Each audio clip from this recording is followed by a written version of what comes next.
ममता बनर्जी को supreme court ने टोका। सीजेआई ने मुख्यमंत्री की दलीलों पर कह दी बड़ी बात। एसआईआर पर सुप्रीम कोर्ट में महासुनवाई।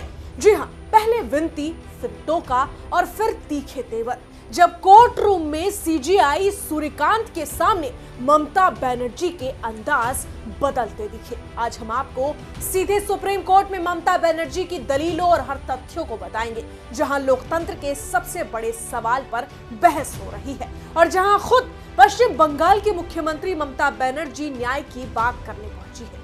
पश्चिम बंगाल में एसआईआर यानी स्पेशल इंटेंसिव रिवीजन प्रक्रिया को लेकर सुप्रीम कोर्ट में मुख्यमंत्री ममता बनर्जी और सीजेआई जस्टिस सूर्यकांत के बीच सवाल जवाब के दौरान अलग नजारा देखने को मिला।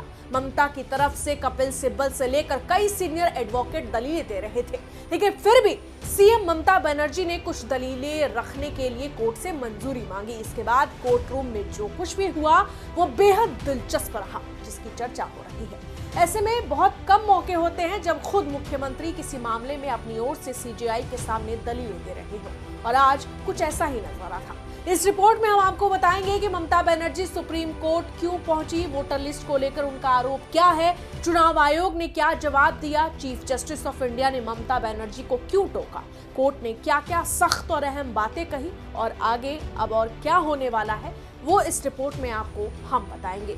जरा ध्यान से सुनिएगा, क्योंकि मामला सिर्फ बंगाल का नहीं, आपके वोट और लोकतंत्र का है। ये रिपोर्ट किसी के पक्ष या विपक्ष की बात नहीं करेगा, बल्कि अदालत की कार्यवाही की हर जानकारी आपको बताएंगे। सबसे पहले समझते हैं कि सुप्रीम कोर्ट में क्या कुछ हुआ।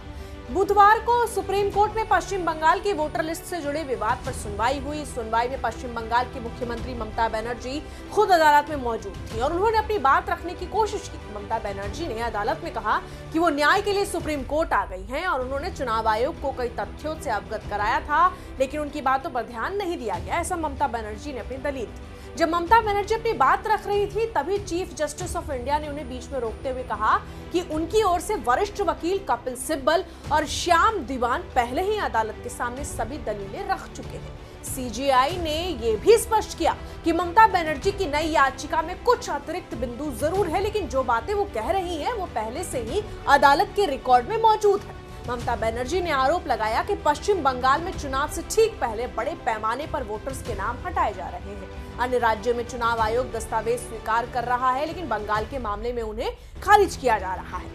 ये प्रक्रिया उस समय की गई जब त्योहार और फसल कटाई का मौसम था और कई लोग अपने घर से बाहर निकले थे। सुनवाई के दौरान नामों की स्पेलिंग और भाषा को लेकर भी सवाल उठाए गए। ममता बनर्जी ने कहा कि बंगाल में नामों का उच्चारण अलग होता है। रविंद्रनाथ टैगोर जैसे नामों की स्पेलिंग अलग अलग तरह से लिखी जाती है। आजकल रिकॉर्ड अपडेट करने में एआई आधारित तकनीक का इस्तेमाल हो रहा है। उनका कहना था कि तकनीकी या भाषाई कारणों से किसी योग्य नागरिक का नाम वोटर लिस्ट से नहीं हटाना चाहिए। सुनवाई में ये भी कहा गया कि शादी के बाद महिला के सरनेम बदलने पर नाम को मिसमैच दिखाकर हटाया गया। काम के कारण पता बदलने वालों को भी लॉजिकल डिस्क्रिपेंसी बताया गया। वरिष्ठ अधिवक्ता श्याम दीवान ने अदालत को बताया कि वोटर लिस्ट के फाइनल प्रकाशन में केवल 11 दिन बचे हैं। ये प्रक्रिया 14 फरवरी तक पूरी होनी है। सुनवाई पूरी करने के लिए सिर्फ 4 दिन ही उपलब्ध है। राज्य में 32 लाख अनमैप्ड वोटर्स हैं। 3.26 करोड़ नामों में लॉजिकल गड़बड़ी पाई गई है। ये कुल मतदाताओं का लगभग 20% है। उन्होंने मांग की है कि चुनाव आयोग लॉजिकल डिस्क्रिपेंसी सूची में हर नाम सार्वजनिक करे और ये भी बताए कि नाम क्यों हटाया गया। ऐसे में आपको चीफ जस्टिस ऑफ इंडिया की अहम टिप्पणियां भी समझनी होगी, जहां उन्होंने कहा, यानी सुप्रीम कोर्ट ने कहा कि योग्य नागरिक का नाम किसी भी हालत में वोटर लिस्ट से बाहर नहीं रहना चाहिए। केवल 3 आधार ऐसे हैं जिन पर नाम हटाने पर आपत्ति नहीं हो सकती। दोष सिद्ध व्यक्ति जो राज्य या देश से बाहर जा चुके हैं, गैर नागरिक। सीजेआई ने यह भी कहा कि बंगाल में नामों का उच्चारण अलग तरीके से होता है। तकनीकी या भाषाई गलती के कारण किसी असली नागरिक को बाहर नहीं किया जाना चाहिए। उन्होंने ये भी सवाल उठाया कि अगर बंगाल में बीएलओ पर दबाव या मौतों की बातें सामने आई है तो अन्य राज्यों में ऐसी स्थिति क्यों नहीं होती। ऐसे में चुनाव आयोग की ओर से भी कुछ स्पष्टीकरण और जवाब दिया गया। कहा गया कि उन्हें अभी तक याचिका की कॉपी नहीं मिली है। उन्हें यह भी स्पष्ट नहीं है कि असली समस्या है क्या।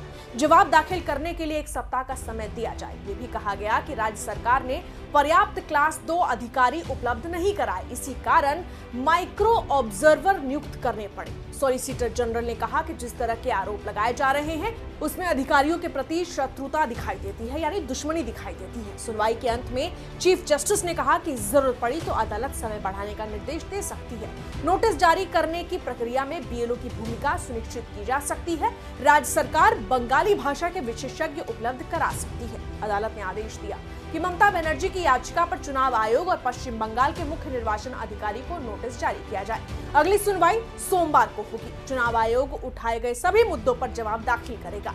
राज्य सरकार क्लास 2 अधिकारियों और एसडीएम्स की सूची देगी। फिलहाल सुप्रीम कोर्ट ने किसी भी अंतिम फैसले से पहले सभी पक्षों को सुनने का रास्ता चुना है। अब अगली सुनवाई में यह स्पष्ट होगा कि वोटर लिस्ट से जुड़े विवाद पर अदालत क्या दिशा तय करती है। बहरहाल इस पूरी खबर में इतना ही, लेकिन आज की सुनवाई को लेकर आपकी क्या प्रतिक्रिया है? आप अपनी प्रतिक्रिया कमेंट में जरूर लिखें। मैं आपके साथ रंजना उपाध्याय, आप देख रहे हैं HCN न्यूज। धन्यवाद।